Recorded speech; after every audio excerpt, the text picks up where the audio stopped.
ሴሌብሪቲ መሆንና ፌመስ መሆን ይለያያሉ ብዬ አስባለሁ ለራሴ። እኔ ፌመስ ነኝ ብዬ ነው የማስበው እንጂ ሴሌብሪቲ ነኝ ብዬ አላስብም። ሴሌብሪቲ የህይወት የኑሮ ዘይቤ ነው።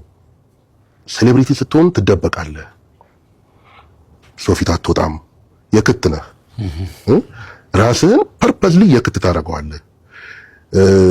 ለዛ የምትከፍለው ፐርሰናል እንትን አለ፣ ክፍያ አለ።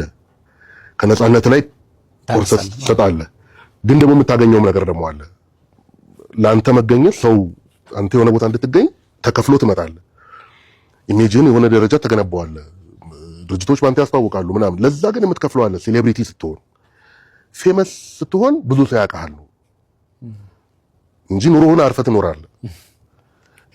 ስለዚህ የኔ ምርጫ እስካሁን ድረስ ፌመስነቱ ላይ ነው። በጣም ጥሩ። ፍቅር እስከ መቃብር ጋር የትኛው ገጽ? በጣም የሚገርም ጥያቄ አመጣብኝ።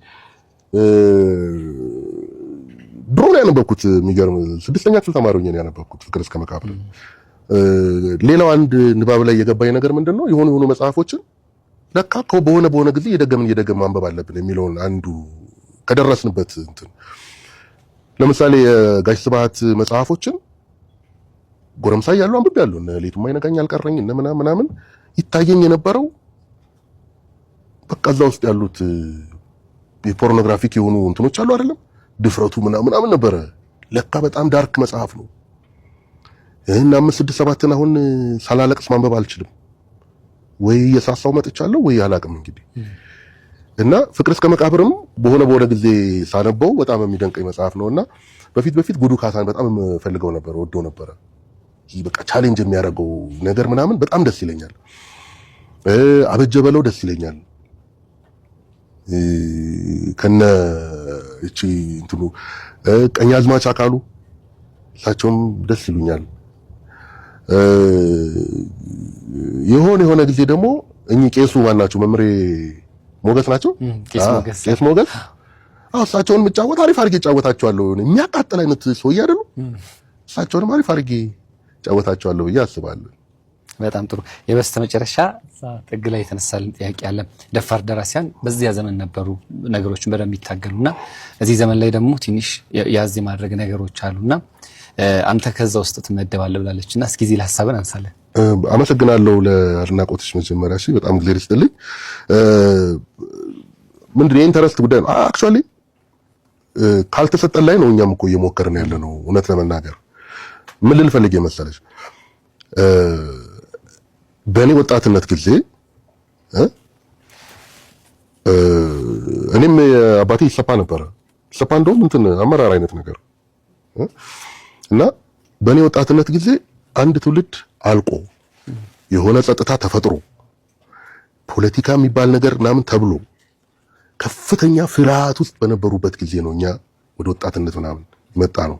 እኔ ዩኒቨርሲቲ ተማሪ ሆኜ ለ93 ዓመተ ምህረት ነው ግራጁዌት ያደረኩት በእኛ እና 90 ዓመተ ምህረት ስገባ እንትን ነበረ የሆነ እንደ ረብሻ አይነት ነገር ነበረ እና የጎጃም መሬት ስሪት እንደገና ተሰራ ምናምን ተብሎ እኔ በቃ ይሄ መሬት ላራሹ አይነት ነገር አለ አይደለም የሱ ታሪክ በቃ ለመሆን እንዴት ብዬ እንደወጣሁኝ ደረሰልኝ። ይሄ እንትን ዩኒቨርሲቲ ገብቼ አማማመስ ደረሰልኝና ሄጄ ስጠይቅ የጎጃም መሬት እንደገና ተሰርቶ ማን የሰራው መንግስት እንደገና ሸንሽኖ አረ የሆነ ደህና ነገር አምጡና አብረን እንጩ በእናታችሁ ምናምን ኢምፖርታንት ነው ግን ሰፋ አድርገን ዩኒቨርሲቲ አይደለ እንዴ ምናምን ነገር እናቴ እንዴት ብላ ፎጣ ሸርጣ ምናምን ነው የመጣችው በር ላይ ጥቂት ዩኒቨርሲቲ ተማሪዎች ባስነሱት ረብሻ የሚል ዜና ሰምታ ማለት ነው።